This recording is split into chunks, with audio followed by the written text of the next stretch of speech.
players. And of course, the wild charge can be massive in the right situations. I'm so confused. What's the last ban for Onic? Is it Paramis? No. It's Valentina. Is it Valentina? Yeah, apologies again, ladies Okay, and it's gentlemen. It is Valentina. Valentina. Yeah. Just to confirm, the last ban for Onic is Valentina. They're trying to limit the choices here for a boy in the mid lane with the Paramis taken out. They're gonna go for a Barrett and a Nana. Alright, that's the debut of Nana.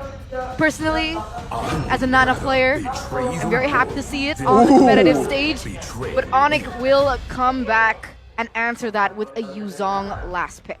Wow, a lot of dive, good laner against the Arlet, but it's gonna be the Ruby in the XP. Yo, Rashi, why haven't we seen Nana at all? Like, this is the first Nana pick / ban of Season 13. I think the Nana became a bit more vulnerable once they removed the movement speed buff when you turn into the Molina, right? That means that you're invulnerable, but then you're very easily caught up. So it only really works when your team isn't planning on moving backwards, right? And that is exactly what I think Geek Fam are looking at. They want the crowd control, they want the AoE damage to match up Onic in those big team fights, but they don't plan on kiting backwards the same way Onic does. So this is going to be, once again, a forward-moving composition. And looking at the ratings of this time, Onic is winning on most of the fronts. Is this a sign, Mirko? Let's see if it is a sign. We're gonna see the wings of freedom of MPL Indonesia in Season 13. Garuda! That's our national bird. As he takes us into the LOD, the Land of Dawn. Ladies and gentlemen, game number 2. Can the Porcupine spike down the Big Geek Boys? Or will the Big Geek Boys come back and force a third game from the Porcupines? Or will we have to delay it just a bit? Because climax, we have to wait, you know, just like the movie, Dune 1, Dune 2, we gotta wait for Dune 3. All right. I haven't watched Dune 2. Same, haven't even watched Dune 1 properly. So. What? It's so good. Is it? May your blade But- chip and shatter. Whoa. Anyway, I have no idea what that means. Anyway, what Mirko is trying to say, with big games and good games, we need suspense. Right. I mean, Right? good things We're come. building suspense Good things comes to those who wait. Yeah. So we get a tour of the Land of Dawn. of the Land of Dawn. As you can Here see we here, are. this is the base. This is where people spawn in the game. Okay, and then where are we going now? Well, we're going turret. to the top lane. What's the name of the Whoa, creep whoa, there? whoa, what? What's the name of the creep? Which creep? That creep. This is the Barong. Saved by the bell. Into the game here. 30 seconds has elapsed. We are going to see whether or not Sans goes for the normal build or his special build. Game number 2 of this best of this series between Onic as well as Geek Fam. I'm gonna be careful and take a look at Boots.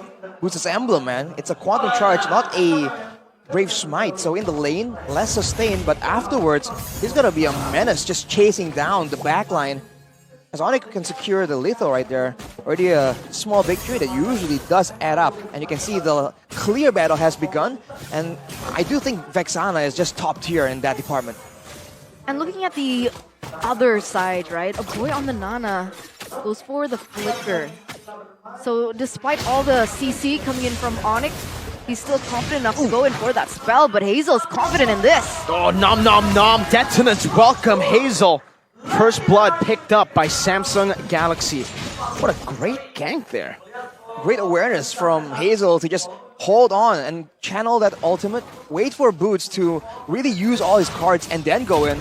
Kyrie though try and counter with the aggression, but nothing really big happening just yet. Looking at the mid lane, both taking magic penetration boots. They're trying to get for some early damage here.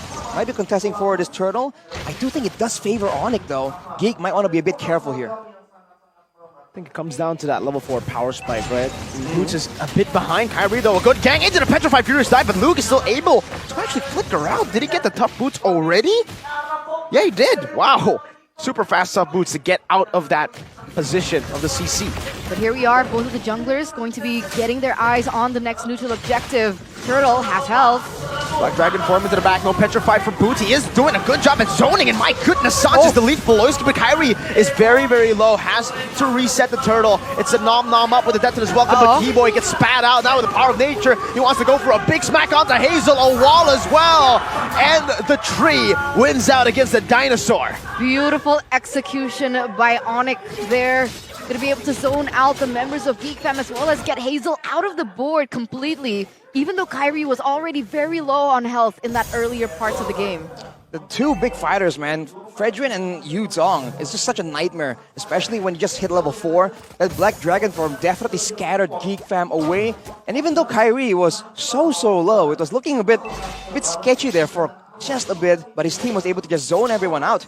And like we mentioned earlier, looking at some of the emblems here, is Concussive Blast for Kyrie in the jungle. More clear on these tanky fighting heroes these days. And for Boots, the Quantum Charge, but still, the Rupture for more damage and the Festival of Blood for a decent amount of sustain. So trying to get some movement speed and a mix of sustain at the same time.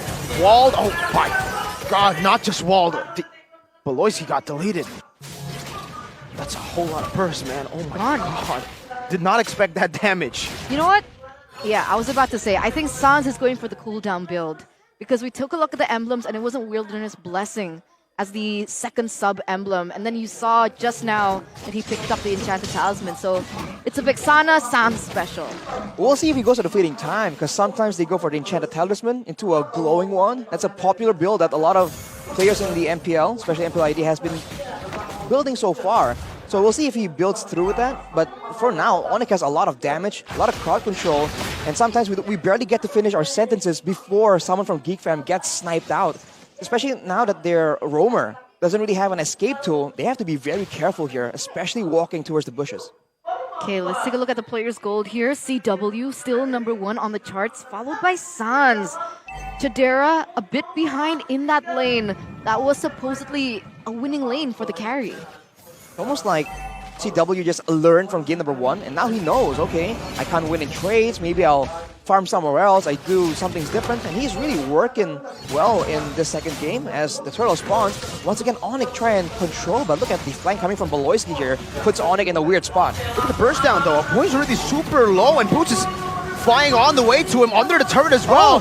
Has the passive, gets up, but Kyrie wins out in the retreat battle. Beloyski, what 1v4 in the mid lane, no follow-up. There is a wild charge! Oh no! The Nana gets deleted under the turret, and now it might be even more bleak as Luke is forced to flicker out.